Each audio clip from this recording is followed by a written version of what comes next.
வணக்கம் நண்பர்களே, நம்ம சேனல் வினுவின் கதைகளுக்கு அனைவரையும் வரவேற்கிறேன். இதில் வரும் கதைகள், கவிதைகள் உங்களுக்கு அனைவருக்கும் பிடித்திருந்தால் மறக்காமல் என் சேனலுக்கு சப்ஸ்கிரைப் செய்து எனக்கு ஆதரவு தாருங்கள். நண்பர்களே, இன்னைக்கு நம்ம பார்க்க போகிற கதையின் பெயர் இன்னொரு குழந்தை. கதைக்குள் செல்லலாமா நண்பர்களே? ராஜாவுக்கும் சுகந்திக்கும் கல்யாணமாகி சுமார் 1.5 வருடங்கள் இனிதே ஓடின. 2 ஆண்டுகள் சந்தோஷமாக புதுமண வாழ்வை அனுபவித்த பிறகு குழந்தை பெற்றுக்கொள்ள இருவரும் முடிவு செய்தனர். எப்ப விசேஷம் என்று 6 மாதம் சென்ற பின்பு மெதுவாக இருவர் வீட்டிலும் கேட்க ஆரம்பித்தனர். இந்த சமூகத்தில் திருமணம் என்பது இருமணம் சார்ந்த வாழ்க்கை முறை என்பதை தாண்டி தலைமுறை விரிச்ச ஆணிவேரே இந்த திருமண பந்தம் என புரிய இருவருக்கும் 1 வருடம் ஆனது. சுகந்தி கருவுறும் வரை அவள் மாமியாரும் நாத்தனாரும் அவளை குடும்ப உறுப்பினராகவே ஏற்றுக்கொள்ளவில்லை.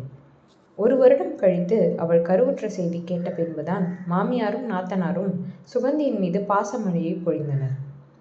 அப்போதுதான் சுகந்தி தாய்மையின் அங்கீகாரம் மற்றும் தலைமுறை விருத்தி முக்கியத்துவத்தை உணர்ந்தாள்.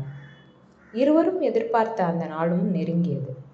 அதுதான் சுகந்தியின் பிரசவ நாள். எல்லோரும் நல்லபடியாக தாயும் செய்யும் பிறக்க பிரார்த்தனை செய்யும் போது சுகந்தியின் மாமியார் மட்டும் நல்ல அழகான ஆண் குழந்தை பிறக்க பிரார்த்தனை செய்தாள். ஆண்டவன் நமக்கு கொடுக்க முடிவு செய்திருப்பதை யார் பிரார்த்தனை மூலம் மாற்ற முடியும்? எதுவாக இருந்தாலும் அது ஆண்டவன் கொடுக்கும் பரிசு என்பது சுகந்தியின் எண்ணம். இதில் இவர்கள் ஆண்டவனை வேறு தொந்தரவு செய்து கோரிக்கைகளை வைத்திருக்கிறார்கள் என்று எண்ணிக்கொண்டாள்.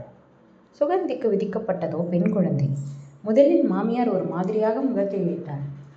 சுகந்தியின் மாமனார் தான் ஆதரவு கரத்தை முதலில் நீட்டினார்.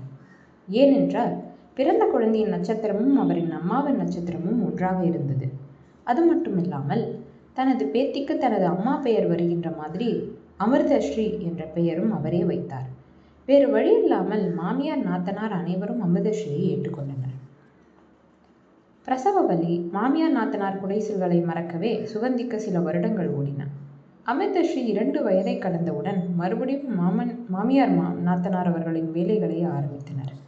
இன்னும் ஒரு பிள்ளை பெற்றுக்கொடு, அதுவும் ஆண் பிள்ளையாக என்று தினமும் ஜாடை மாடையாகவும் சில நேரங்களில் நேரடியாகவும் கேட்க ஆரம்பித்தனர். சுகந்திக்கு என்ன செய்வதென்றே தெரியவில்லை. தினமும் இரவில் இருவரும் இதை பற்றியே தீவிரமாக பேசினர். நம்ம தாத்தா பாட்டி காலத்தில் வீட்டுக்கு 12 பிள்ளைகள் என்பது கூட சகஜமான விஷயமாக இருந்தது. ஆனால் இப்போ நம்ம அப்பா அம்மா தலைமுறையில் 4 முதல் 2 குழந்தைகளாக குறைந்துவிட்டது. இப்ப நம்ம காலத்தில் இன்றைய பொருளாதார சூழலில் ஒன்றை வளர்ப்பதே பெரிய விஷயம் என்று நினைக்கும்படி உள்ளது. ராஜாவுக்கு இன்னொரு குழந்தை பெற்றுக்கொள்ள கொஞ்சம் கூட விருப்பமே இல்லை. அவன் எல்லாத்துக்கும் பேப்பர்ல கணக்கு எழுதியே பேனாமையை காலி செய்பவன்.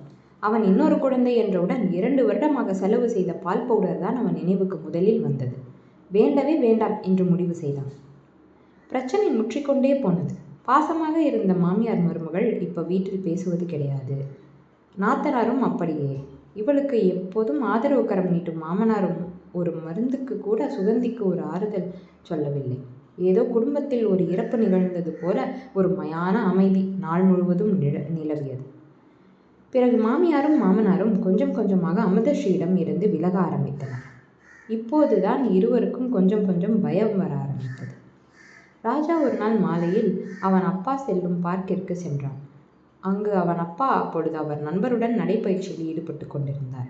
ராஜாவை பார்த்தவுடன் இருவரும் குசலம் விசாரித்துவிட்டு அவர்களது நடைப்பயிற்சியில் கவனத்தை திருப்பினர். ராஜா பொறுமையிழந்து அவர்கள் நடைப்பயிற்சியும் குழந்தைகள் விளையாடுவதையும் பார்த்து கொண்டிருந்தான். எல்லா பிள்ளைகளும் இந்த உலகத்தை மறந்து சந்தோஷமாக விளையாடி கொண்டிருந்தனர்.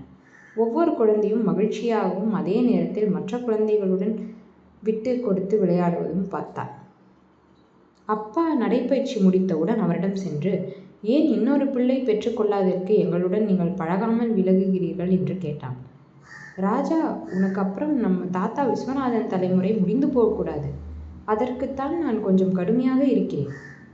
உங்க சித்தப்பாவுக்கு 2 பெண் பிள்ளைகள், உங்க பெரியப்பாவிற்கும் 4 பெண் பிள்ளைகள், எனக்கு மட்டும்தான் நீ ஒரு ஆண் பிள்ளை. இப்ப நீயும் ஒத்த பெண் பிள்ளையோடு நிறுத்திவிட்டால் நம்ம தலைமுறை எப்படி விருட்சமடையும்? என் கண்முன்னே நம் தலைமுறை வேரழிவதை எப்படி என்னால் தாங்கிக் கொள்ள முடியும் என்று கூறிவிட்டு கண்ணீரை துடைத்தார். நம்ம குலம் விருத்தி அடைவது உன் கைகளில் மட்டும்தான் உள்ளது. யோசித்து ஒரு நல்ல முடிவேடு என்று சொன்னார். இதில் யோசிக்க என்ன இருக்கிறதப்பா? எந்த குழந்தை பிறக்கும் என்பது என் கையிலோ அல்லது சுகந்தி கையிலோ இல்லை. இந்த கம்ப்யூட்டர் காலத்தில் போய் ஆண் பிள்ளை வேண்டும் என்பது ஒரு மடத்தனம். என்னை பொறுத்தவரை ஆண் பிள்ளையோ பெண் பிள்ளையோ இரண்டுமே குடும்ப சொத்தும் வாரிசும் கூட. இந்த பார்க் வந்த பிறகுதான் எனக்கு ஒன்று மட்டும் புரிந்தது. அமிர்தஸ்ரீ கூட விளையாட ஒரு குழந்தை அவசியம் என்று.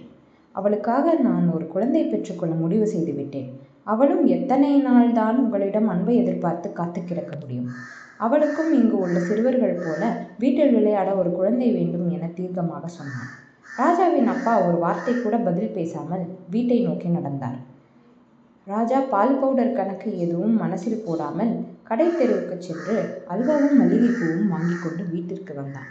அவன் கையில் உள்ள அல்வா மற்றும் மல்லிகைப்பூவை பார்த்து ராஜாவின் அப்பா சந்தோஷப்பட்டார்.